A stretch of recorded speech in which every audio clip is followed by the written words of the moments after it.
super, super important message about Self-Tape May. Don't skip. Don't skip forward. Don't skip. This is important.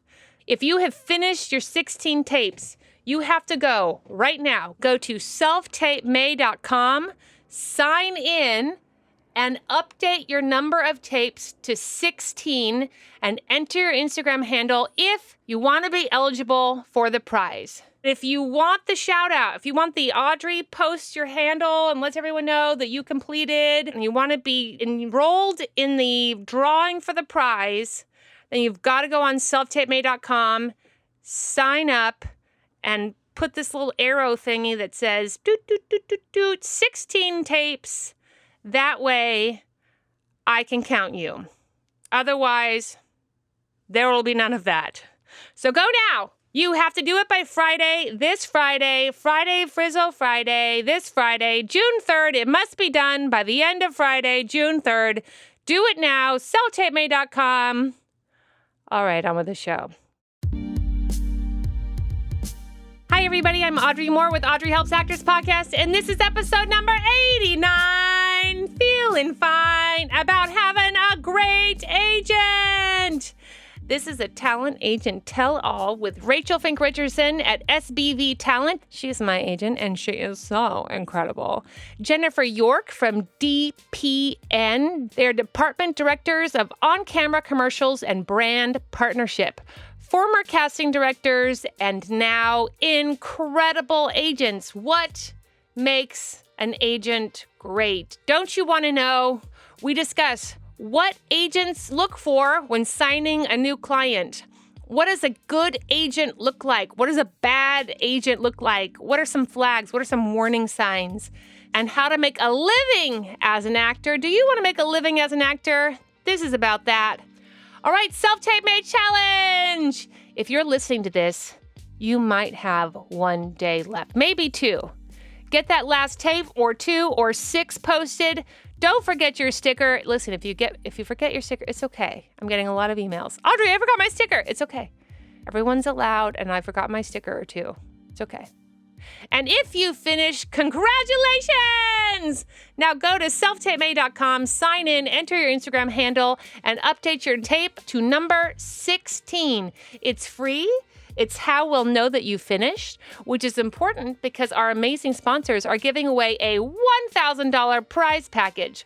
One lucky winner this year will get 1 year subscription to We Audition, 1 year's worth of Castability tokens, and 1 year subscription to Casting Network's premium membership. And you'll get to be on the podcast. Podcast. So go now to selftapemay.com, sign in and update by Friday. This has got to be by Friday. We need your Instagram handle and 16 tapes. It's all free. It's Frizzle free, my favorite price free. But you have to do it by Friday. Okay, we've got some shout outs, everybody. The shout outs have been real good. I first want to shout out Self-Tape Jasmine, the grumpy tree from Wizard of Oz. If you haven't seen this, Jasmine, she is pulling out these tapes and having a blast. I have to say, it is so much fun. This year, you guys, is this year really a blast? I think this year is like so much fun. Every night I just sit there and I watch all of them and I'm like, oh my God, you're so great. And oh my God, that's so funny. And oh my God, I love you guys. It's absolutely the best. Also, super shout out to all these Witcher sites. Ayo, love a good Witcher. I want to shout out some Jaskier.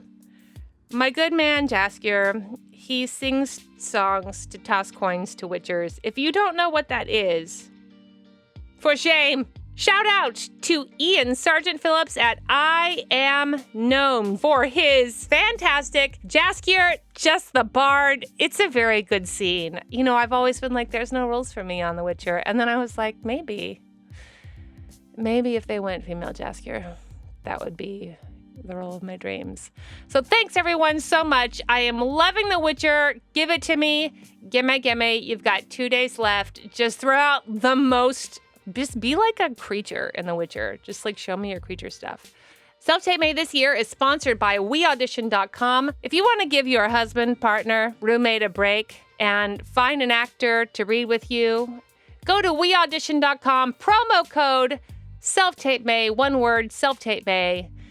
Also sponsored by castability.actor/self-tape-may. Get 20 free sides and a fun way to be seen by casting directors. Castability.actor/self-tape-may and castingnetworks.com/Audrey. Did you see that I put in my own promo code to my own account and I saved my own self $50? Yes, I did. You only have a couple days left to get $50 off your premium membership. Hurry. Castingnetworks.com/Audrey, promo code Audrey. But everything you need to know is at selftapemay.com. Self-tape-may is and always will be free, free, 1,000% free. My favorite price is free. Self-tape-may for all of your self-tape-may needs. Okay, you guys. I'm sad to report. The review baby is very scared. Without your review light, review baby is going back into the deep, dark well. And there is only one person keeping the light on this week. Ishar21. Thank you. I want to thank you. Jesse wants to thank you. The review baby thanks you.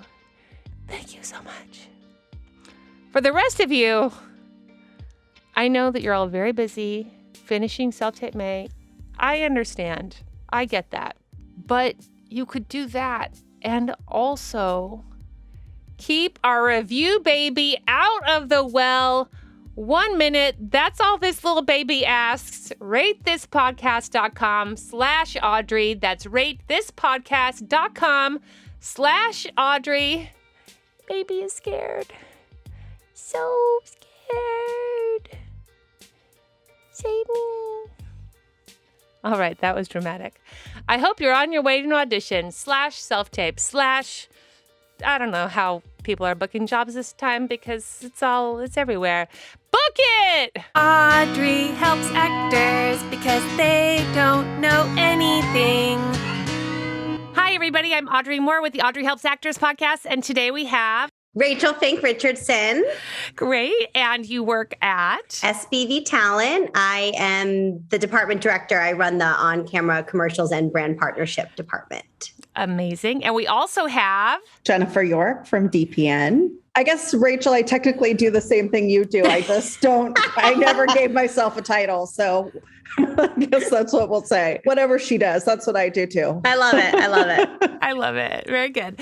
Wonderful, ladies. So this episode is titled, What Makes an Agent Great? You know, I think this is a subject I get so many questions on. Both of you worked in casting previously. You know both what agents do and what agents don't do that is helpful / not helpful. The pressures that comes from the side of casting, from the side of producers, production, and then also now on the agent side, all that's involved in your job in terms of nurturing actors, keeping them going, getting them their checks, getting things to happen on time, making sure to support them through burnout, through life changes. This is a career where people grow up in the industry, and as they grow up, their casting changes. And all of that is stuff that agents at their best are really wrangling with and dealing with. I'm so excited to have you both on. Two of the best agents in town. We are lucky to have you. I don't know who decides to be an agent, but I'm glad you both did, and we're the better for it. So tell us how long you've been an agent and what you did before your life as an agent began. I have been an SBV Talent for 12 years, and before that, I was in commercial casting. And before that, I was in publicity. But I think that is what truly helps be a great agent, is having the understanding of the casting side, because there's so much that goes into the agenting part of it. But if you have the balance and understanding of what's happening on the other end, it really, really changes your mindset. One of the reasons why I wanted to be an agent is because when I was in casting, I wanted my team of talent who I'm fighting for. When you're casting, you've got a lot of different hats you're wearing, which you're doing that as an agent too, but you have your talent and clients that you're, building and fostering, which I really, really liked. Mm-hmm. And then, Jennifer, you were in casting as well. And how long were you in casting before going over to the agenting land? And did you have a pre-casting life? Well, my aunt was a commercial casting director. So that's how I started. She was a commercial casting director in Los Angeles, maybe in the 70s, for sure in the 80s, and then had Fifth Street Studios. So I worked for a lot of the casting directors over there, just, running the lobby, things like that. And then moved over to agenting, though, pretty quickly. That's fantastic. And then what made you think, oh, maybe agenting is a calling? Or did somebody just say, hey, do you want to sub in? And then suddenly you were hooked and now you're an agent for life?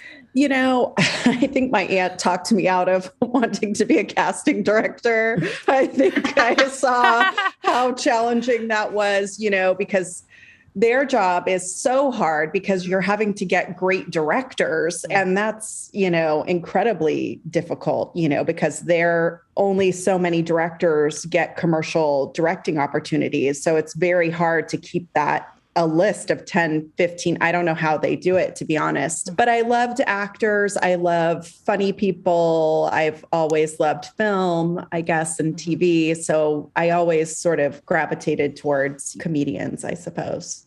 Mm-hmm. And you're born and raised in Los Angeles. Mm-hmm. So obviously you have grown up with the industry around you. Mm-hmm. What you just said about casting and the challenges that casting is facing, I would love for the two of you to sort of discuss and hash a little bit about what some of those challenges are and how you as an agent help facilitate making their jobs easier in a way that I think then casting can appreciate, oh, we've got Rachel on, we've got Jen on this job. Thank God they're going to hopefully not make our lives harder, but help facilitate answers, facilitate solutions, communication. Well, actually, Jen and I talk about this a lot because it comes up a lot. I think daily, really, in the sense of not only when we get breakdowns of jobs that are coming out, but understanding from the agent perspective what the actual job is, what the run is, where it's going to be, the type of job, and who then the director is, all of that. Yeah. Yes, the whole team.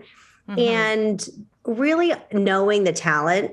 Obviously, as an agent, you need to know your talent, right? But it's different. It's not only knowing your talent, but knowing who can pull off some of the comedic abilities that they're asking for, knowing the casting director really well. I think Jen and I really have a sense that when certain people cast certain jobs, they're not always going to come to our agencies. We do lean comedic in that sense. So that's a certain type of job, certain type of commercial.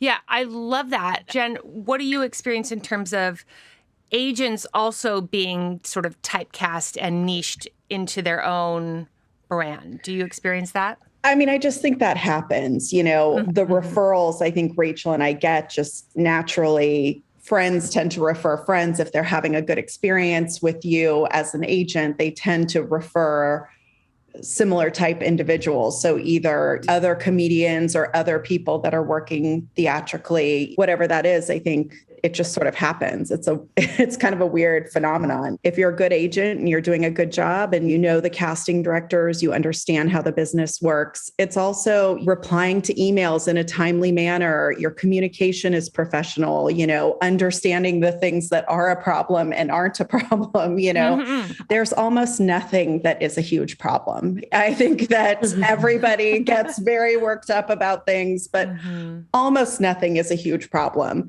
If you're doing your job and avoiding booking people on an auto insurance for Progressive when they already are holding an Allstate, you avoid those sort of massive issues. You really aren't going to run into too many catastrophes. I don't think, knock on wood, in the history of my career, I've never had a disaster like that. I just, I find that everything can be worked out. I love this. I feel like we need like a little Yoda Zen Buddhist sound effect to come on because I think that's so real. As you all know, actors are dramatic. What? And that's No. And I remember taking like a course at the Actors Fund and they talked a lot about cognitive behavioral therapy and they talk a lot about catastrophizing, all or nothing thinking, black and white thinking. And I remember thinking like, yes, I'm familiar with these concepts. And then I told the person running it, I was like, I think in my family, my mom just called that being dramatic. That's right. And I remember realizing like, oh, I think agents have to love actors. Otherwise, why would they be working with and for actors. And that was sort of like a new discovery that my behavior and my drama was not like news to you. It wasn't like any neuroses I had wasn't like the first time an actor had come to you with neuroses, and that's something that you are used to. And a good agent, when we talked about a great agent, not only is used to it, but has systems in place to manage, to soothe, to cheerlead any of those up. So tell us a little bit about that. I mean, I think we're pretty much on the borderline of therapists, Jen, if you can agree with that, for the majority of the time. The reality is, yes, we experience a lot of the same things, but in the moment, I think what differentiates agents in particular is understanding that for the actor that is catastrophizing or being dramatic, it's real to them. The time frame, or they're running late, they're flustered, the dates aren't working out, they're going to miss both, the callbacks, and what do they do, or they didn't book out. And there's so many different things that on our end, it's like, we got it. We'll handle this means this means this, right? But there are different situations where agents come into play where there's a whole emotional aspect of it. When you're on campaigns, when things don't go well, when you're unbooked, when you're on set and they're going to cut your hair off. That's what we always try and suggest, is take a beat and call your agent. Let them handle it, because sometimes it's hard to speak up and be in those situations, but we're here as an advocate for the talent. So use us in that way. But yes, we are therapists on an emotional level. And I'm not claiming that I am great at that all the time, but it has to be something a relationship has to work in for the agent. I think, Rachel, what you just said was really important too, is, I always tell my clients, if something doesn't feel good to you, if you're at an audition or you're on set or you're in a moment where you can't get me right away, know that I'm cheerleading for you. Know that if something doesn't make you feel good, that needs to stop in that moment. I'll tell a client to go to the bathroom, text me from the bathroom. You don't need to make a scene about something. Just text me, call me, take a moment. And I think that's one thing actors really are uncomfortable doing, is advocating for themselves. They're very uncomfortable because your job is to make people happy and to perform and to entertain. And so it's very hard when you're in a moment where you're like, oh, I'm going to make this uncomfortable. And am I right or am I wrong? But knowing that your agent is there, and a good agent is there to get behind you and say, let's take a minute. Let's see what the problem is. Like Rachel said, I've had clients call me and say they're going to cut all my hair off. They're going to do this. They're going to do that. They haven't shot me all day. There are a lot of things that can happen. Rachel and I have probably had a zillion clients call with these issues, over the years, repeatedly from the start of our career. And so that's why I say a lot of that stuff doesn't bug me, just because I know how it goes. It's happened before. It'll happen again. And there's a way to address it that doesn't need to be, insane, just is level-headed and gets the actor where they need to go. Let us be the bad guys. That's exactly right. I mean, one of the things that I think is hard for actors, and I'm always trying to do with this podcast, is give everybody a full 360 perspective of like everything that's happening here. What's happening on production? What's happening with casting? What's happening with the client? What's happening with the director? What's happening to you and your co-stars? And then the extras. And then, it's like the whole machine and how it's working. One of my favorite things about that perspective and just understanding the actor's sort of self-involvement, I remember I had come back from a show that I had shot several years ago, and I came back after shooting, and I came and I saw Rachel, and I was like, Rachel, I just finished the show, and I was like, I'm so cool. I am great. I just saw the series. I'm amazing. And then I think Rachel was like on the phone, and it was like an A-list celebrity. And it's not Brad Pitt, but it's like it's Brad Pitt. It's somebody as cool as Brad Pitt. So just imagine that you come off of some show and you're like, oh my God, I'm so awesome. Like, I'm so cool. And then you're like, cool. Cool, cool, cool. Yeah, no, Audrey, your like role on Godless is like neato, but like you're not. I loved your role. No, thank you. Yeah, but you're not Brad Pitt. So we're good. Everyone's cool. It's fine. But just, I think those perspectives, and also what makes a good agent is being an agent that can and will have these relationships with the client, because in being able to have those conversations, I can absorb that information and remind myself that if you're dealing with all the way to the top like that, then yes, of course you are used to all problems of all shapes and all sizes. And just like actors, the more auditions you do, the better you get at auditioning. The more actors you're booking on jobs, the more problems you have on set, the better you're going to get at helping people solve those problems. And I love this idea of going to the bathroom and texting an agent, texting an assistant. I think that's so powerful. And one of the things I really want to discuss is this concept that I know we've talked about before, that a bad agent is better than no agent. And I would love, from the actor standpoint, Audrey to talk about bad agents and what they look like. And then maybe we can all discuss. So for me, one of the flags of a bad agent is like a toxic emotional relationship response. So things that I hear actors say is, well, I didn't want them to cut my hair. I texted my agent and A, nobody answered, or B, I texted my agent, they're going to cut my hair. And my agent got on the phone and told me, you know, that they worked really hard to get me this job and that I have to do whatever it is. And production is there and that I'm lucky to get this. And do I want to work and do I not want to work? And I'm not in a position to negotiate anything. And then they just get totally yelled at by an agent. And one of the things that I try to explain to people is there's no like agent board of certification directors who are like, you are a good person who knows how to handle anything. You are now certified good agenting. It's like becoming a parent. Anyone can. That's exactly right. It is. It's becoming a parent. Anybody can do it. Good parents, bad parents. Good parents, bad parents. And there are a lot of people who get into that side of the industry. I think they're toxic. They are manipulative. They are controlling. Their entire experience is about, I don't know, some weird like ego thing of like, I am making you everything. I am the person who is sort of some like weird like puppet master to actors. And just, it's not a good sign, everyone. Like if you reach out to your agent and what you get is a lot of like, well, you should be so lucky as to get this anything. To me, that's a sign of a toxic person. And then they are now a reflection of you out in the industry. So what are your thoughts on an agent is better than no agent? You know, because the logic is actors think having a manager and a this agent and a that agent, no matter what's being done for me, is better than nothing. And like you said, you know, a lot of those agents especially will encourage you to do things or will sort of guilt you or pressure you into doing things that don't make you feel comfortable and quite frankly aren't acting in your best interest as an actor and aren't acting in the best interest of your career for a long-term career. You know, they may be acting in the best interest for you on a one job.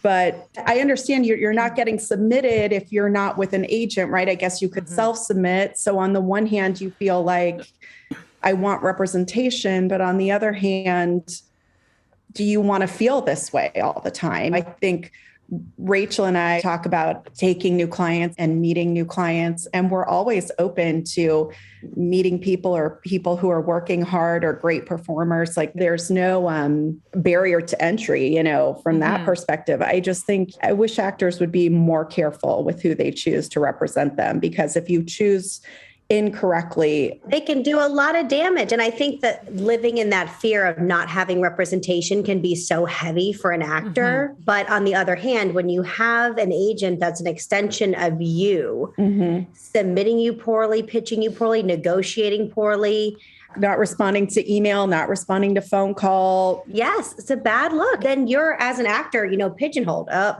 you're with that agent. Nope. And also any agent that isn't confident enough to turn down a job for you, That's a red flag. Red flag. Great. You know, I always say, don't worry about one job. This is more just in general, a relationship building exercise with casting, with directors, because even if you can't do one job, it's better to be honest and do a great job. And that director and that casting director will likely bring you in again, book you again. It's about building a long-term relationship within the industry, I think.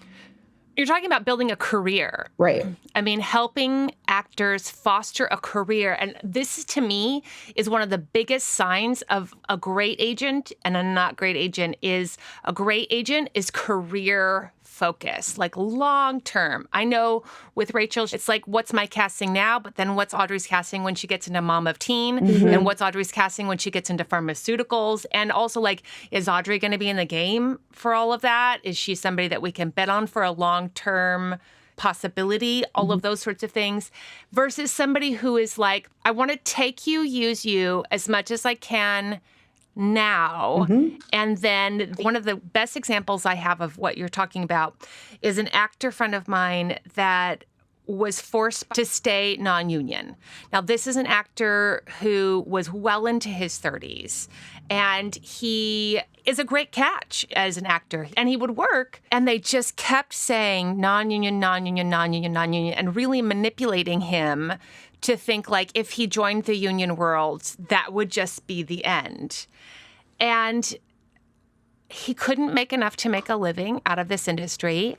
And it slowly whittled away at his confidence. And I am not kidding you. Like, his marriage ended. Oh my gosh. It was a disaster. And it was so much of it, I felt like, was rooted in this like parasitic relationship he had with this rep who had for years successfully convinced him that he was not worth making more money and he could not and would not do it.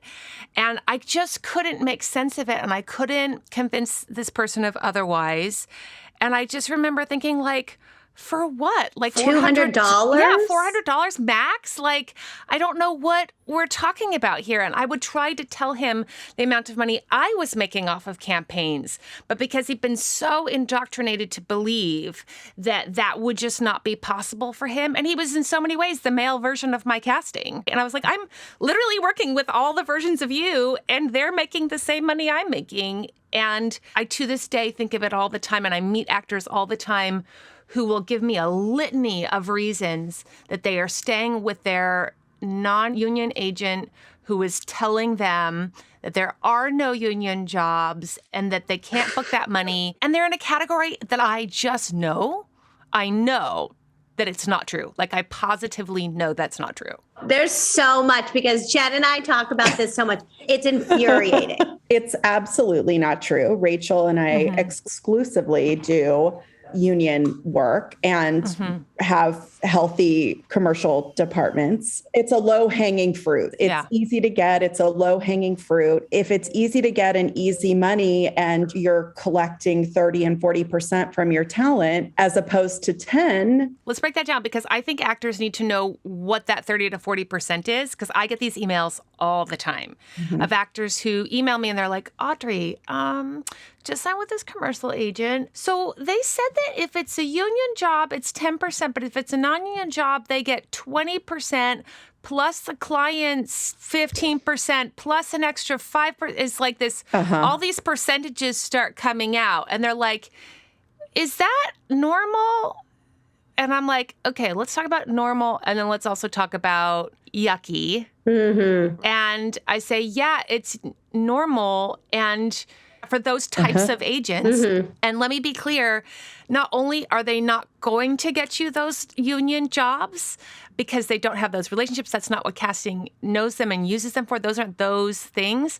This idea that they'll float to you of like, but then once we get you union, like, then I can't wait. And then the thing that's really sad is I see that affect 5 years of their income will go by because they're not doing theatrical because they're not joining. They're not doing commercial voiceover because they're not joining. And it affects it all the way down. As an actor and in talent, shows and movies, those are union work. Everyone starts off, non-union. We understand that. And there's different circumstances for different people. The main thing that we also want to just be clear on is there are union commercials going on. And when any agent speaks in absolutes, I always feel like that's a red flag. Yes, there's non-union work going on, but yes, there is awesome union commercials being made. Also being cast. Tons. Yeah. That, yes, you're working with a celebrity on that campaign. Yes, you're, improving and comedic, and it's a great brand, and it's a campaign, and it's running. There's ebbs and flows with commercials, as we all know, like any business, but it's really sad that these actors get stuck, that they get scared, because it's scared to jump to another agent once you've been with an agent for so long that you feel has your best interest or is pushing you in the direction that you thought is good.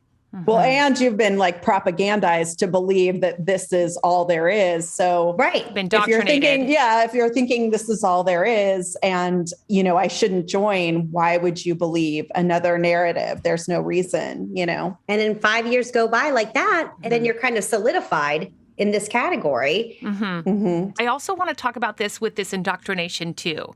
If the only people that you're hanging out with and are friends with are other people auditioning for the same kinds of stuff you're auditioning for, and their reps are also taking 40% of their commissions on there, and so you're getting not just from your agents, but you're also getting from the people that you're auditioning with and booking around, they're getting that pump that same narrative. And so you're all just telling each other truly, and I really want to emphasize this, lies. I want everyone to know it's lies. I can't say a better word than parasitic lies. And it is so heartbreaking, but that is part of when you're thinking about, well, but Audrey, I talk to these actors, I go, are you friends with actors making over $100,000 a year? Like, how many of those friends do you have? I have lots of those friends. I have lots of those friends in commercials. Like, I know that it's happening. It's happening a lot. It's part of this industry. This industry is about making money. Hollywood is about the money. And so if there was no money in it, people wouldn't be doing it, but they are.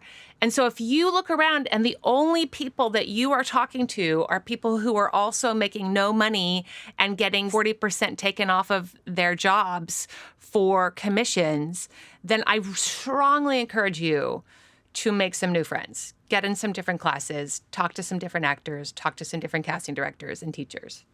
Well, and I mean, the 30 and 40% is a problem because think about it.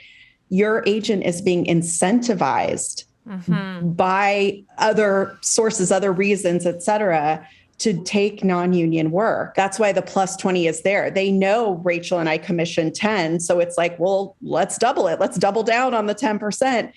And it just keeps feeding itself, and like you said, if the people you're hanging around are with agents that do this and are sharing this narrative, and the actors you're with, are all having the same experience, you're likely to feel this is how this goes. And you can't let it go on. It's one thing to say like, okay, I want to get my feet wet. I want to audition non-union for a little while. I think there was a point in time where that made more sense. Unfortunately, I don't think it does as much now. Yeah. But let's just say you do. I think at some point, though, you need to say, if you really want to make a career doing this, there has to be that leap of faith. You have to just put that trust in yourself and the belief and say, look, I've done the work. I am working as hard as I can. I'm a good performer. I deserve to be out there with these other actors who are making a living, who are getting healthcare, who are working towards a pension. The union's not perfect. We know that, but running towards large corporations who across the country are trying to get their own workers not to unionize. And it shouldn't be lost on us that they're trying to break yours. So don't let that happen. Know your value, know your worth. You've worked hard, go for it. Like that's the only way you're going to make a living in this business. You've just got to go for it. Know your value, know your worth. That can hit on so many different areas. And on every profession. And so that's not unique to ours. In every profession, what are people getting paid for the job that you're doing? What's the minimum people are getting paid? And what's the maximum that people are getting paid? Do you know what that is? And then where do you believe you should and can sit amongst that range? But wait, Rachel and Jen, you brilliant boss business ladies, you, wait. I have to interrupt you. help me. I need some help.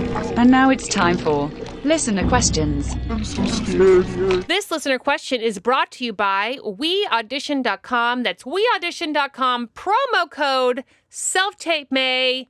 You know it. You love it. You got it. I use WeAudition all the time. They have so many perks. You guys, now that things are going back in person, you can do these things where you like become a WeAudition like special boss because you use it all the time, something like that. You can read all about it. And then you get invited to events and you get to have like meetings with like casting directors and stuff. It's so cool. Shout out to Darren for creating WeAudition.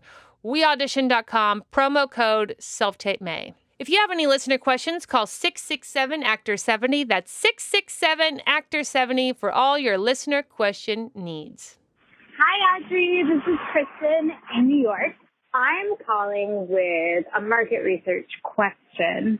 I'm getting a clear understanding about how to research showrunners and writers, but sometimes when I'm auditioning for something and I'm trying to research the director for television, I have a hard time getting a sense of the director's style just from watching episodes. So I'm wondering if you can talk about how to get a sense of how television directors are influencing episodes, because I get the writing, I get what the showrunner is creating, but when I'm watching TV, I don't quite get a sense of how that specific director has influenced it. So I'd love to hear what you have to say about that. So excited for the next story episode. Woo! Thank you for everything as always. Bye. OMG, just wait till I get a story episode for you. I love this question. So here's the thing about directors for television, episodics in specific. Unless there's a singular director doing the entire show, which does happen for like limited series, really the showrunner is sort of steering the ship, so to speak. So if you're looking for a tone of a show, I would just watch a couple episodes of the show because the director is really giving some style, but it's being managed by the showrunner who's making sure that it's like staying in the zone of the style of the show. There are directors who are known for various styles. So like when I did my episode of Lucifer, that particular director on that episode, he is a really funny comedic director. And so he comes on and does like the comedic episodes of dramas like Lucifer. I think the best thing that you can do when you're looking at a director's work, if you're trying to understand their tone, I would ask yourself why for television. Otherwise, I found the best thing to do is actually go watch their independent movies. So most of these directors have short films, independent films. You can find them on their websites. You can find them on their Vimeo pages. I find that's to be the best way to get a sense of their unique individual sort of thumbprint on something. So good luck. I love watching their work. I think it's really fun. And now back to your regularly scheduled program. One of the things that you said that I really wanted to talk about was the intention of your career. Do you want this to be a hobby or do you want this to be a career? If you are sitting here and you're listening to this, I want you to have like a real conversation with yourself because your representation is the most direct link to whether this becomes and stays a hobby or becomes and maintains a lifelong career. Absolutely. And I think the days where you could just come in and do commercials and do a couple spots and make a living, and those days are over. This is a grind. It's intense. It's a lot. You know, even from the agent perspective, you got to love it. You really are in it, especially the last couple of years, right? Mm-hmm. So that goes for acting as well. You have to do the work, do the content, do the classes, and really understand that you love what you're doing because it's rough. I mean, it is so hard. And we see it on the daily basis, the rejection, the ups and downs, the, transitions that happen, the obstacles that are put in front of us when it comes to the market and pandemic and outside sources. So the way that we think and the way that you operate as an agent is a long-term look. If you're coming to me and that's not what you want to be doing, I don't want to take you on. Because for me to get you, to build you, not only a relationship, but with casting and directors, some people come, they don't book for years. And that's okay. You know, it's like, if I see you, I know you're talented and I have this vision. Some people don't hit till they grow into themselves. They're older, you know, so you're taking a gamble. I'm taking a chance on you, not knowing what's going to happen, right? That takes time. It's long-term for sure. Long-term for sure. Yeah. One of the things that I really wanted to talk about is the exploitation of youth talent. I've discovered that this thing happens where once you kind of hit this age range, there's like really truly the people that are left. And the people that are left have the relationships, they have the experience, they have knowledge about contracts, they understand what they should be getting paid versus like, hey, you know what? You've got to pay me for that wardrobe. Not to call anyone being shady. It's just like mistakes happen. Accounting errors happen all the time. And so they're reading their checks. They're talking to their friends. They're getting the contact info of the people that they're also on set with to make sure everybody's actually getting paid what they're supposed to be getting paid. Like all of those things are happening. And unfortunately, youth actors, and I just mean sort of actors portraying early to mid-20s category. So this is actors who just graduated from college to maybe they've been in it like 5 years. Those actors tend to get exploited. And part of it is, I think, a lack of information of exactly what you're talking about, which is like, what are you worth? Know what you're worth. Know what your value is. So what are your experiences about that? I have heard recently, which is a little disappointing, or not a little disappointing, a lot disappointing, that colleges are actually talking about union and non-union. And some of them are encouraging their students or telling them, stay non-union, don't go union right away. There's more opportunity. You can get more practice or more at-bats or learn how to audition. Which, again, I understand on the one hand is true, but if you understand now what's going on the other side of the business, it's a little challenging for me to support that equivalency. You know what I mean? And I don't know who their teachers are. I don't know if these are in right to work states, you know, and right to work states in general. There's just a real misunderstanding about what that means, and it completely does not benefit workers. I always tell people, I'm like, if everything went non-union, right? If worst case scenario happened and the commercial contract failed and everything went non-union, you guys would be paid in product. You'd be paid the way influencers are paid, you know, entry-level influencers are paid. And so actors need to just know their value or have an idea of what your value is or hang on to that, and also know your worth. You know, you've spent so much time, effort, energy, money to get there. And I think young people aren't told that, like, you know, when you're 20, you think you have forever. You know, and then you're born, you blink and it's over. You know what I mean? And it's like, you only have so much time to like get to where you want to be. Don't let people hold you back. I just want the listeners to understand these colleges are in trouble right now because they're also exploiting. They're having people who are in no position to sign $40,000 a year loans, sign $40,000 a year loans for a career that has a 97% unemployment rating for the arts in America. And how they do that is by selling you that because you've gone to this school, you are now magical and you're going to get to wherever city you're going. And they're going to be like, you went to such and such school? Well, by golly, you're trained right this way. Do I have tons of money for you and a career and all of the fans and all of the things that go along with all of that?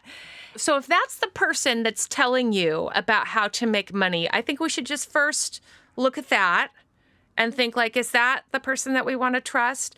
And also, what is the qualification of the people that are telling you? I love the idea that maybe they're in right to work states, but also this idea of get your feet wet in non-union truly, truly is like a 1995 mentality. I tell that to people all the time. That is so done. This 1995 world, there is not non-union work that is going to get you what you need in terms of exposure, career, all of that. And people who are telling you otherwise, truly are lying to you. And also, they may just be lying to themselves, truly. They may just be telling themselves whatever story they need to tell themselves. So ask yourself always, is the person giving me this information about making money in my career, are they qualified to be giving me this information? Do they actually know about making a living as an actor?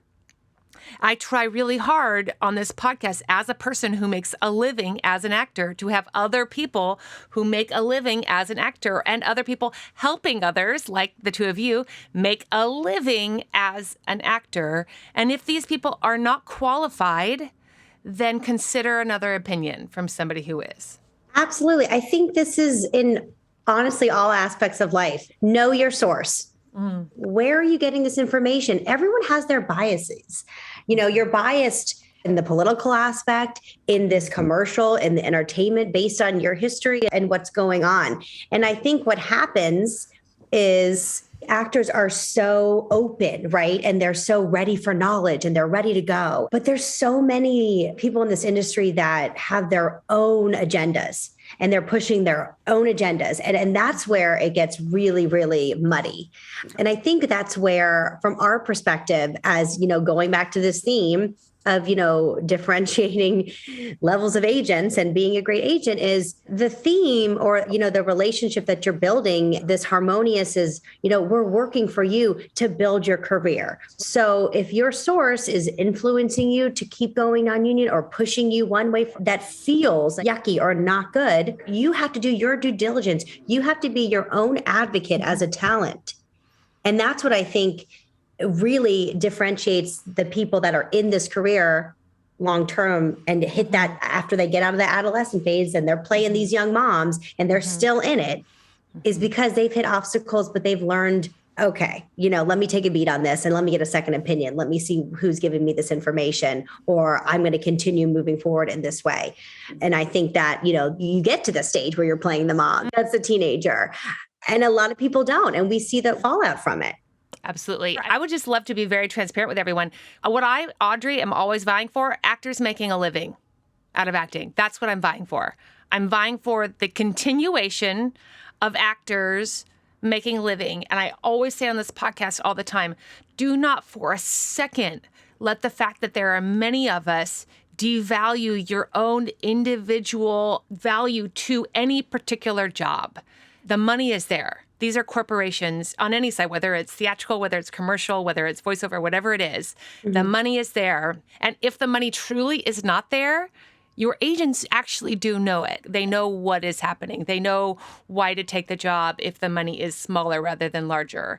So in this podcast, for me, it's really about letting everyone know you just spent God knows how many years and how much money getting incredible. And then you're going to spend God knows how many years and how much money staying incredible, staying valuable. So continue and to not only get your value, but grow your value as well as your career continues to unfold. But wait, Rachel and Jen, you brilliant boss business ladies, you wait. I have to interrupt you. Help me. I need some help. And now it's time for listener questions. I'm so scared.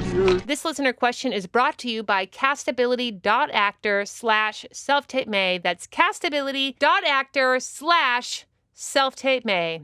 I'm loving these castability sides, everybody. It is so much fun for you to get your 20 free sides, download them, work on them, tag castability, and to see everyone's interpretation. Oh my God, it's like all I ever want in life. It's so inspirational to see how casting informs a role and watch everyone's choices and everyone being so creative. It's the most fun ever. Love and adore it. Castability.actor/self-tape-may. If you have any listener questions, call 667-ACTOR-70. That's 667-ACTOR-70 for all your listener question needs. Hi, Audrey. This is Natalie from Los Angeles. I just saw you on Better Call Saul, and I was watching with my husband, who's not an actor, and I was like, oh, my God, that's Audrey. And he was like, the one that helps actors? And I was like, yeah. So he knows who you are, which is funny because talk about you so much, but great work. Anyway, I've just booked my first couple co-stars recently, and I felt really like confused as to what to do to Fink casting after. Do you send like Starbucks gift cards through your reps, or do you send a thank you note through your reps? I mean, times are different because all my casting relationships are virtual. Like I just started going out during COVID a ton. I wasn't really going out theatrically before COVID. So yeah, I guess I'm just asking if there's a way you go about thanking casting after booking, or if not, I'm sure you'll say it varies from office to office and such, but I'm just really curious on your take on this. So yeah, thank you. Bye. Yes, this is a hard time because people don't really have casting offices anymore. If you want to send something to casting in specific, what you can do is call your representation and ask them to ask casting what the best mailing address is. Now, I want to give like some, just FYI, some like heads up about like thank you gifts. You know, casting directors can feel a little bit weird about it. And it can also feel a little like, you know, they love it. They love to be thanked. They love to be acknowledged. Just make sure that it's appropriate to what the role is. So for instance, when I booked a recurring guest star on something, I sent the casting director flowers before I even filmed. I think a really wonderful way to acknowledge them, thank them, sort of share the joy and the love. I like to take some selfies or photos of me in the episode, like in wardrobe and hair and makeup, and just send it in a little card and just tell them, you know, had a great time on set. This is a really great role, very best, and can't wait to watch the episode once it airs. That sort of is a nice thing, I feel like, so they can be like, oh, look, that's that person I cast, and don't they look so great in their costume? Like, how great. If you book like a co-star, I wouldn't send anything like ginormous. I feel like then it gets weird. If it's somebody back in the office, like commercials seem to be back in the offices now. If you book a commercial and it airs, you end up making, you know, tons of money off of it. I do think it's nice to get like The Office something, like not just the casting director, but like The Office. So, you know, like getting them a fruit delivery. Like this is, you know, it's the industry. Like, you know, nobody really wants cupcakes. And if you don't have an address to send it, you can do a couple things. You can get a virtual gift card and have their agent forward it along. But also don't forget your reps. I know you're paying them out, but like, you know, on a co-star, they're not making any money. So it's like until you start equaling money to them, I feel like, I don't know, treat people the way that you would want to be treated if you were an agent. If I was an agent, I would want people to be so nice to me. And casting too, just be like so nice to them and thank them, but don't be a crazy person. Don't overwhelm them with weird gifts, like too much gifts. Then it gets weird. All right, I hope that's helpful. And now back to your regularly scheduled program. I would love to talk about these agents who are encouraging their actors to join FICOR, which is a lie. You don't join FICOR, just so everyone knows. So what are your thoughts about that? Because to me, that is so indicative of the right to work states. It's so devastating because I know these actors who I know their ethics and their values are in alignment with the worker and with the workforce and unionizing and all of these things. And they totally understand that the interest of the corporation is not in the interest of their employee. It's to cut labor costs. And then they turn around and write emails about, my agent is telling me if I don't join FICOR, that they'll drop me. Oh my gosh. Or if I don't audition for this non-union role, even though I'm union, that they'll drop me. And I say, what's your agent's name? And then I forward that information along. And then I literally go, I've got a better agent for you. Let me introduce you to somebody who's not going to treat you like that. So what are your thoughts on that behavior? Rachel and I were talking about the other day when we were talking about coming on this podcast was You're never going to convince someone who's FI-Corps to go back, join the union fold based off of like you're hurting your fellow actor, right? Right. You're also not likely to convince a non-union actor who's making money doing non-union of the same thing, right? Mm-hmm. So what I say to actors is be selfish. If for no other reason, because you want money to keep going into the pension so that you, if you're, a 50-year-old financial core actor, you want to take your pension in 5 years, 10 years. Well, the only way that happens is for money to keep going into the fund. So be selfish, think about how you doing non-union work affects you. For the younger actors, think the same. You're not being paid what you're worth. It has nothing to do with you not doing what's right or wrong or blah, blah, blah, whatever it is. Yes. Who cares about the greater good? The greater good. Exactly. Yeah. It has nothing to do with that. It has to do with the fact that you personally, because being an actor, you guys are competing with each other, you care about each other, but on the other hand, you're also all going up for similar roles. But then in your mind, think, I want to make a living doing this. Forget these other people. I don't care if these other, don't worry about those other people. Worry about the fact that you want a career, you want better representation, you want money going into your pension, you want money going to healthcare, you want bigger jobs to do TV, to do film. So be selfish, do the thing that's in your best interest. And again, like I said, the union is not perfect. Believe me, Rachel and I talk about it all the time. They're not perfect, but they are your best option as a performer. The only way you ensure that you get paid, that nothing awful happens to you on set, and if it does, you're taken care of. If you've never had to use those protections, great. I use them weekly. And it is very nice to know you're going to get paid. You're getting paid fairly. Think about what you want for yourself and your own career. It goes back to, why are you here? Is this a career situation we're talking about? Are you loving acting and you're thinking of that, right? And back to the adolescent behavior, or when you're younger, like Jen said, you don't necessarily think of when you're going to be in your 60s or in your 50s and you're playing those roles. But even the simple on-set protections, or things like, I've had situations where clients have gotten hurt on set. Clients have, treated poorly, or again, we can't protect you. And that's actually what makes me uncomfortable, right? Yes, about non-union, it makes me uncomfortable too. Yeah. Me too. You're in like an abyss of just anything can happen. I can't fight for you because there's no rules there. And even if you come to me and you'd say that, who am I going to? If something happens on the union set, I know exactly what's happening, where to go, how to handle this, how to protect you.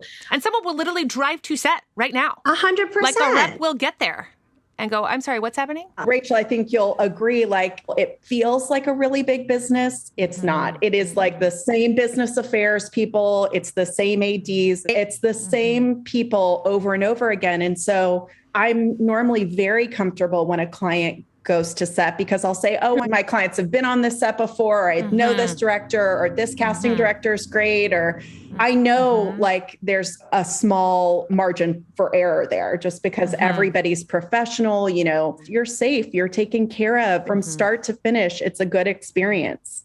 I think non-union jobs are trash. I think they're just trash. I think they're trash from top to bottom. I think it's to treat actors like trash. I think it's to treat employees all around like trash. Like there's nobody to make sure you get your check.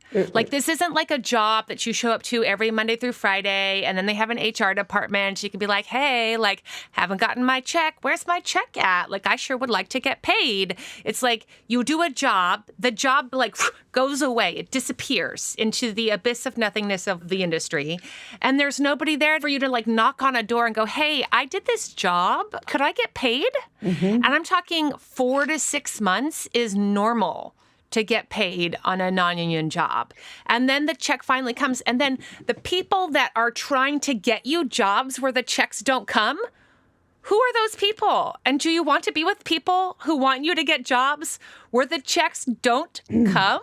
Or they lock you in. first off, we see the non-union breakdowns. It hurts my heart when you're seeing a $250 job, talking about not knowing your value. I truly saw one paying in a mattress one time. That's why I brought it up, because I was like, how do I get 10% of a mattress? And then in the contract that these actors sign, they come in and it's like, well, I have exclusivity in perpetuity. Oh, God. Yeah. What is happening? Why would you ever give away? Because they don't know. In your right mind would guide you in that situation. Well, and there's this narrative with non-union. I have heard it. That's like, but the actor got paid $1,500 and that's a lot of money for one day's work. And I'm like, what in the are you talking about?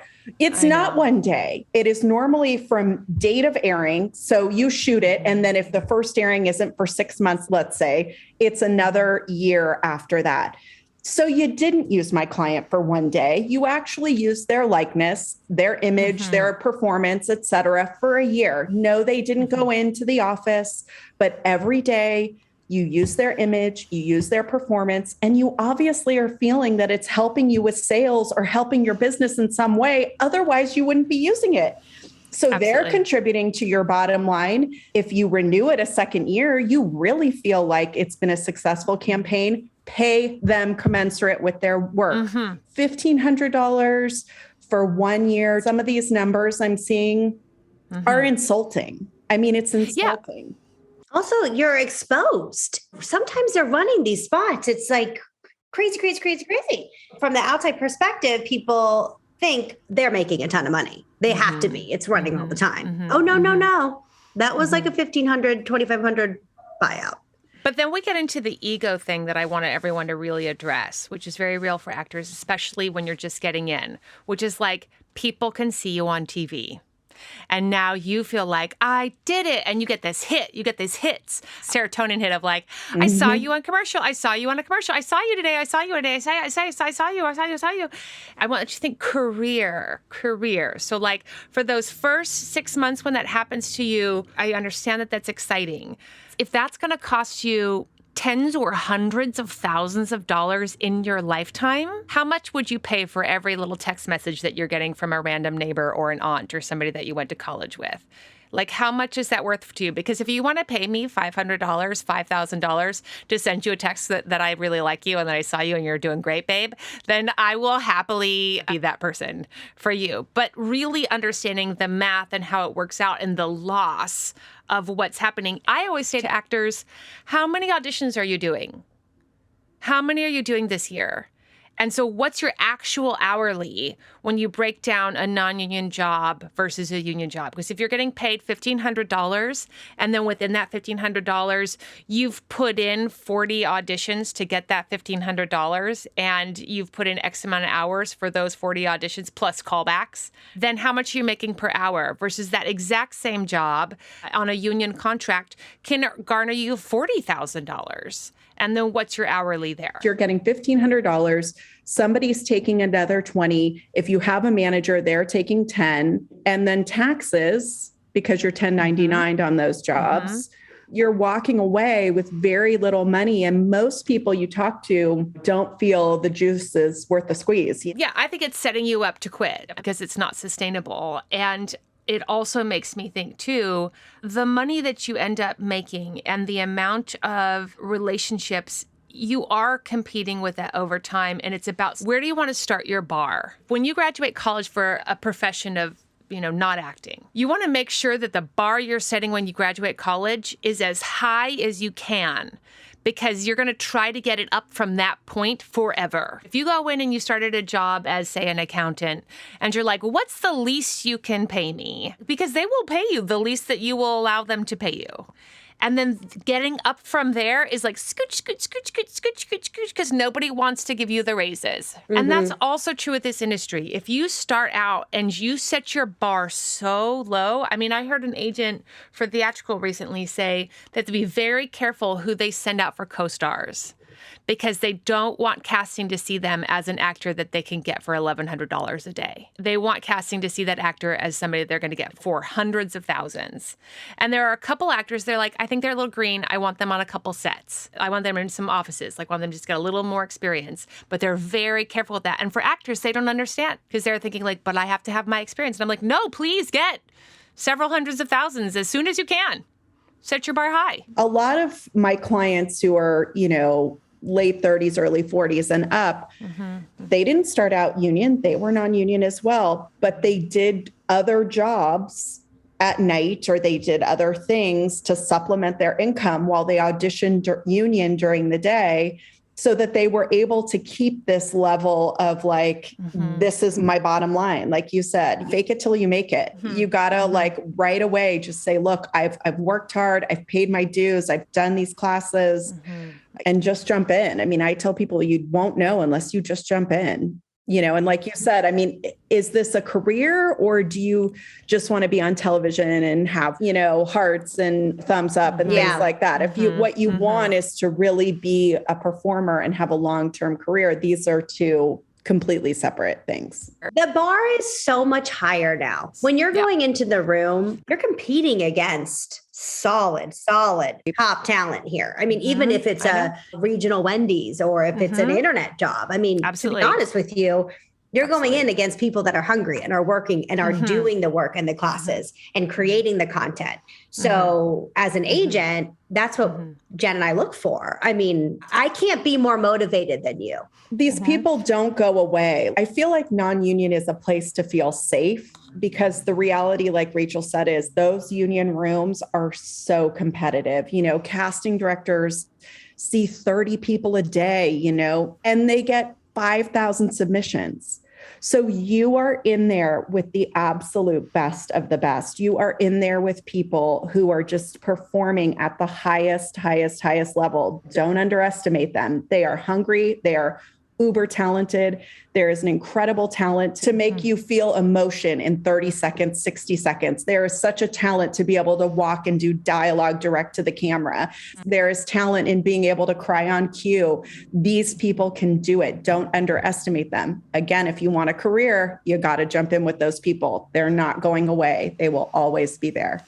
I just want everyone to know, it maybe sounds scary, but it's really cool. When you think about this, saying non-union is a place if you want to stay safe, I just think if you want to play the safe game, if like safety is what your thing is, I'm in these rooms that I'm going into now, and I have to tell you, everyone is amazing. Those women kill it. I mean, these women, I know them, and I've known them now for 20 years. And they've been on this show and that show and this show, and I've been on that show and that show and that show.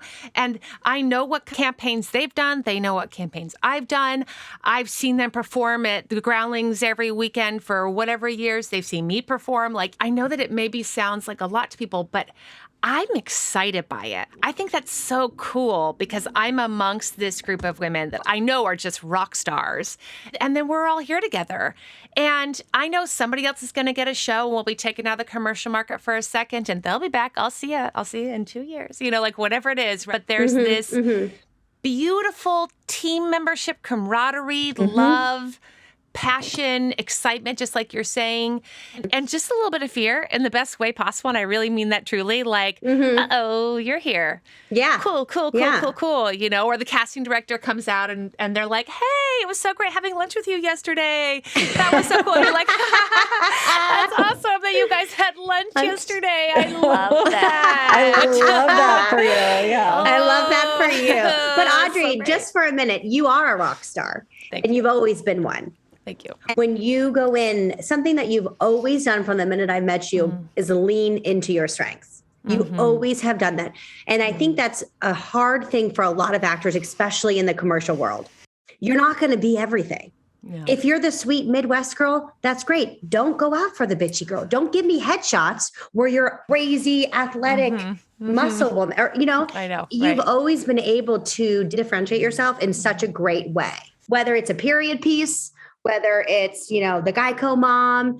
And that's what I think is really important for talent in the commercial world. It doesn't mean that's what you're always going to play theatrically. But in commercials, it's about advertising and market. And it's fast. It's first glance. What am I as the audience here when I'm watching you on the screen as a Amazon or Geico or any of these people? That's important. And so I think leaning into your strengths and being really aware of that and not having an ego about that with commercials is really important. And you've always done that. And that's one of the reasons why you've been so successful. Also the work and talent and all this. Oh my God, I'm so glad.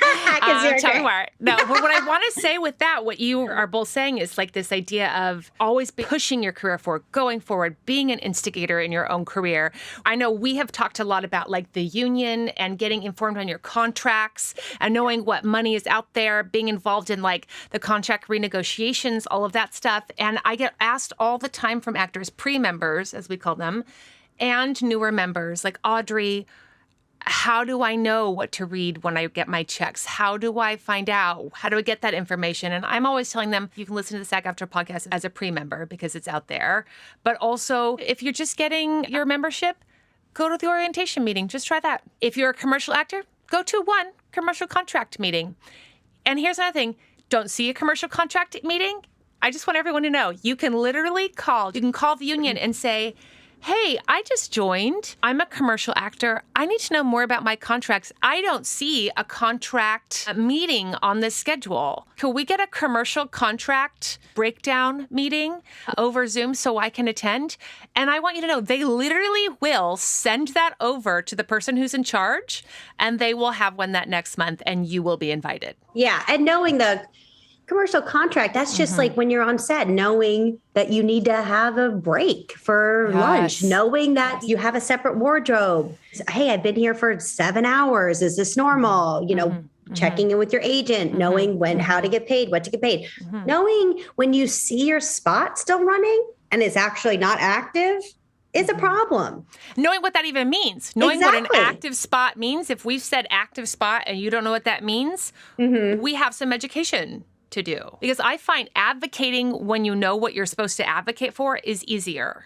When you just feel like overwhelmed and like, I'm just so happy to be here, then it's so easy to exploit you and to take advantage of you.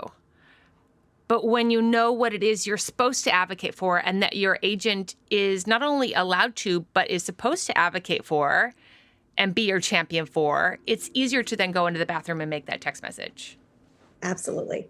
Or even if you're just like, hey, this doesn't feel quite right or whatever, your agent, you know, look, the commercial contract is very complicated. You know, Rachel and I have both worked it a long time. It also changes every 3 years and it's changing a lot this go around. So it is hard to like stay totally current about what it is. But, you know, absolutely. The union will help you. A good agent will help you as much as they possibly can. That saying of when you know more, you do better. Everyone understands that with like being an actor. When I know more about improv, I do better about improv. When I know more about commercial callbacks, I do better at commercial callbacks. And I just want you to know it is literally true with the money. I, Audrey Moore, I personally know my contract, and I have found in jobs long gone past that not just me, but other actors I'm missing with weren't paid for an entire edit. And they didn't know. And if I hadn't contacted them and been in touch with them, and I knew better to go, okay, we're all on the same spot, let's make sure we're all getting paid appropriately, that person would have missed out on $20,000 and never even known it. And their agent was not advocating for them. They didn't know what was happening.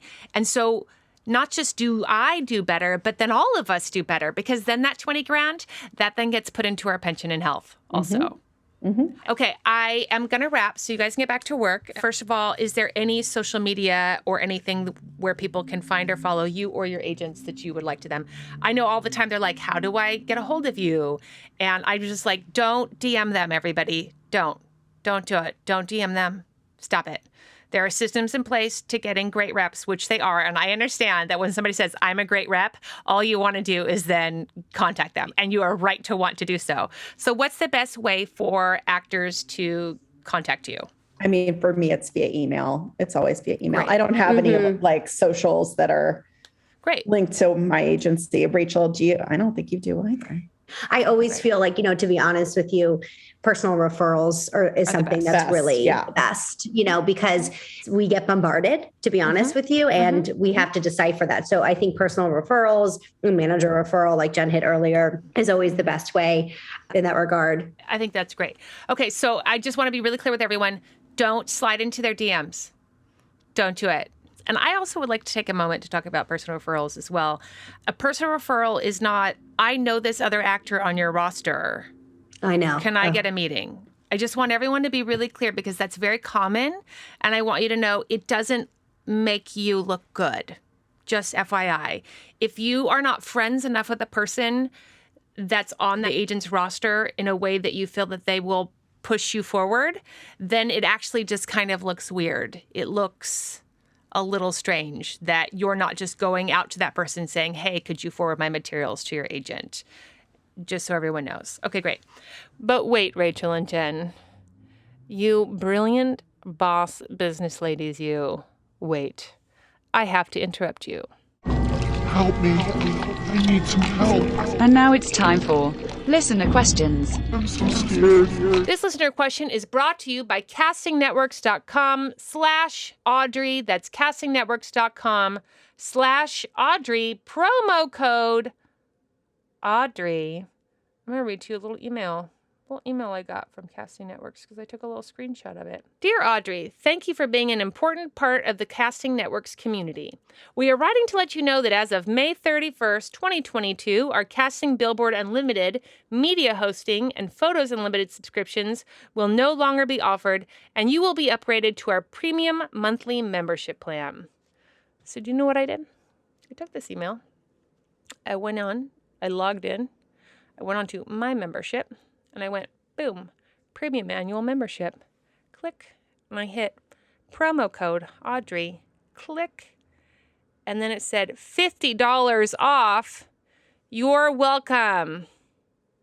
CastingNetworks.com/Audrey, promo code Audrey for $50 off your membership.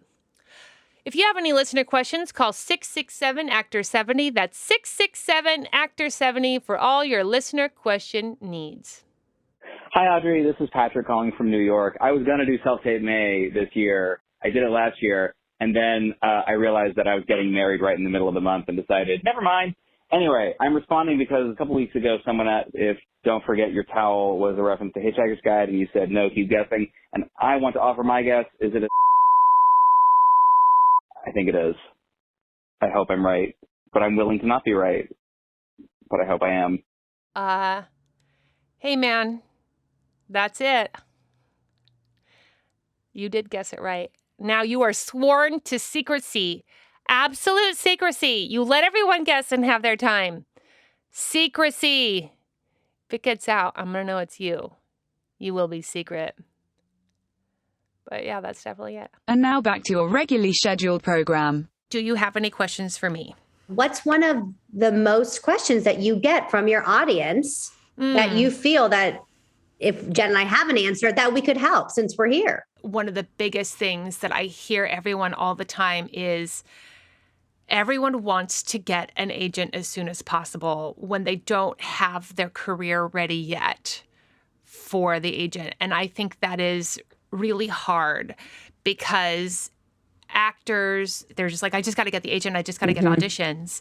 And I'm always telling them, like, what are you bringing the agent? For them to be like, ooh, yay. Like you want to bring them like a prize. Like, ooh, I have this prize called this actor. Absolutely. One of the first questions I ask is, what are you doing? I'm interviewing you just as much as you're interviewing me.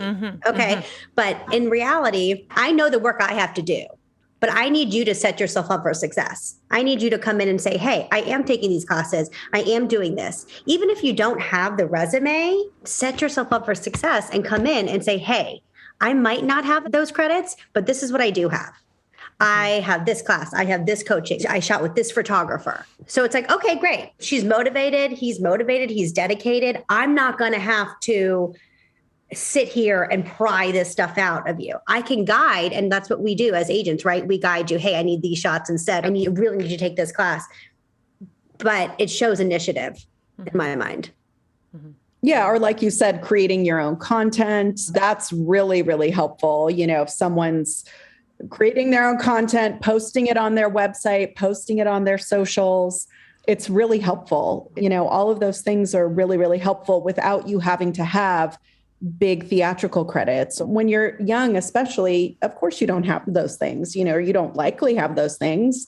It's more about just seeing, like Rachel said, a work ethic, all those things that just have nothing to do with credits. Yeah. And being a person. Mm-hmm. I think Jen and I talked about this the other day, and I don't know, I randomly said, if I don't like you, like if I'm not vibing with you, I'm not going to want to represent you. Commercials are about personality, right? That's what they are. It's a connection. And listen, I'm not everybody's vibe. I understand that.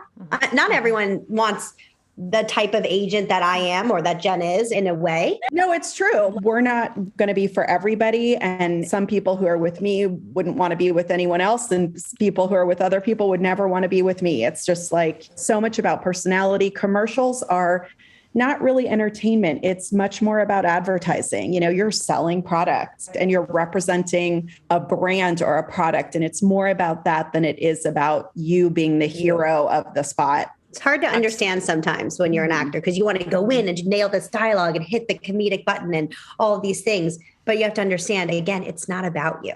It's about the soda bottle. It's about the broom. What is the best part about the industry to you?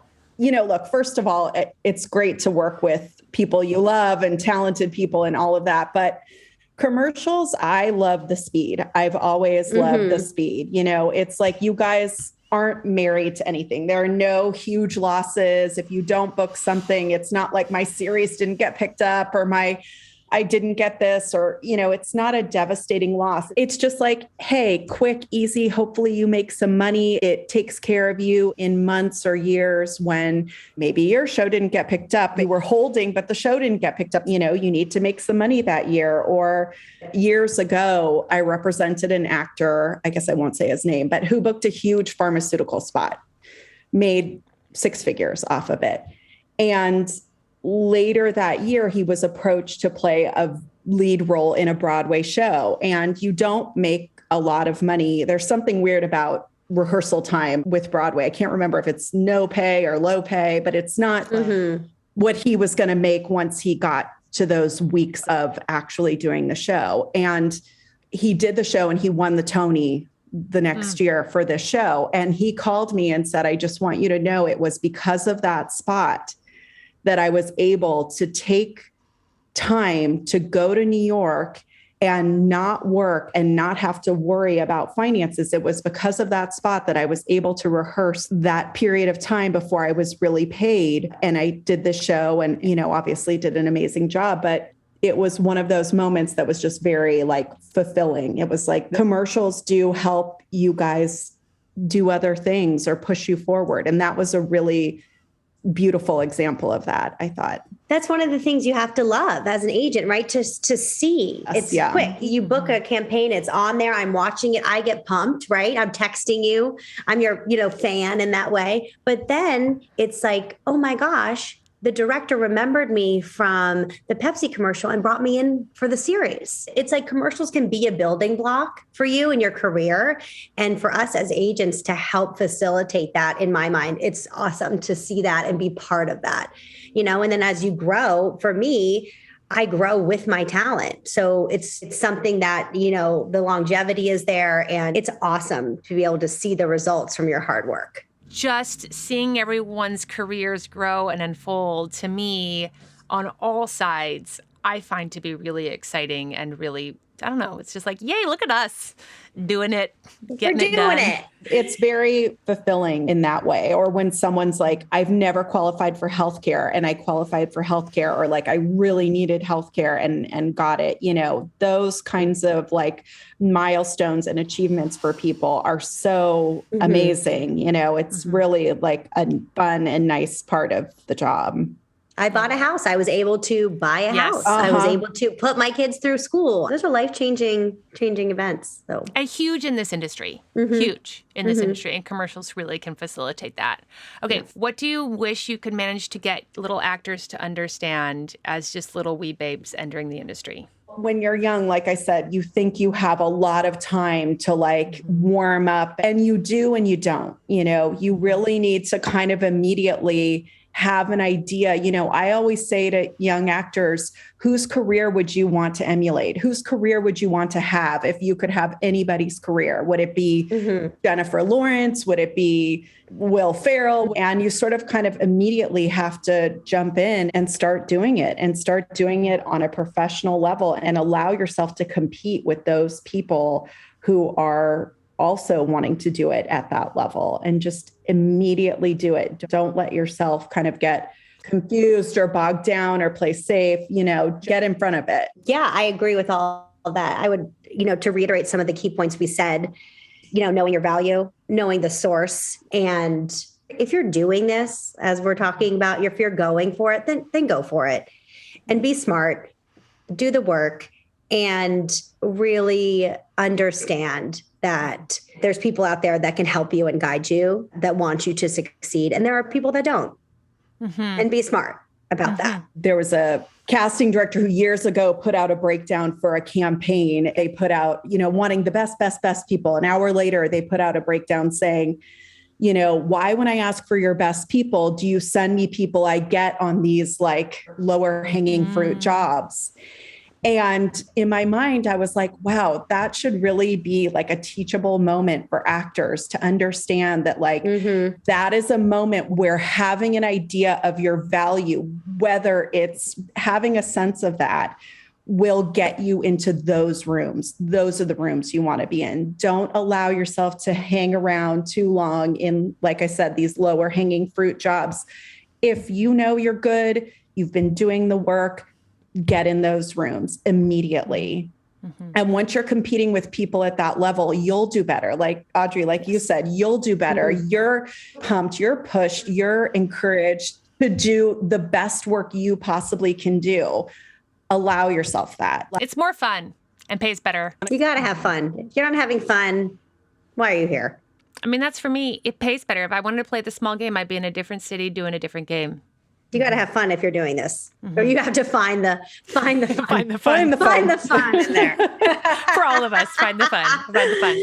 Well, ladies, I appreciate you so much. This is really great. I think this is going to be really inspiring, and I think going to clarify for a lot of people what is their intention and what is the intention of the people behind them, and are the people around them in alignment with their own values and their own interests. Think about how someone benefits from what they're telling you. You know, unfortunately, it's always a question you need to ask yourself. What is this person getting from giving me this information? And if the answer might be something that isn't in your best interest, give it a minute and consider what you're being told. Be your own advocate. Yes, love it. Next week on Audrey Helps Actors, we've got Nicole Lynn Evans. Nicole Lynn Evans! She plays Natalie on Special Netflix, Nikki on NBC Superstore, and Gwen on Good Trouble. She is incredible. She's a fantastic actress, and she is a Persons with Disabilities. She is a longtime friend of mine. I have known, loved, cheered, and supported Nicole for longer than I want to admit how old I am. You guys don't know. I'm not young anymore. I was when I started this podcast. I'm not anymore. And Nicole is amazing. Here's a quote from an editor that edited her podcast. Nicole is fucking incredible. Period. You guys, she's fucking incredible. So that's next week. Thanks so much to Rachel and Jennifer. Ladies, you're awesome. And I just want to take a second and thank you from me to you. I really know that agents don't get the credit they deserve. It is a really ruthless job that you are doing. And I am so grateful to you both for taking your job so seriously, being so passionate, being so in love and caring so much. I mean, you both care so much about your actors, about this industry, and it just really means a lot to me. So I just really want to thank you for doing this episode and for all of your incredible work. Thank you, thank you, thank you. This episode was mixed and mastered by Thomas Hank Snodgrass, produced and edited by Jesse Lumen, still so handsome, everyone. It's been a hard couple years, and I have to say, he's managed to get even handsomer. This episode is edited by Taylor Martirana. That's Taylor Martirana. Show music by Ari De Niro and theme song by Alok Mehta and 108 Hill. All right, don't forget your towel.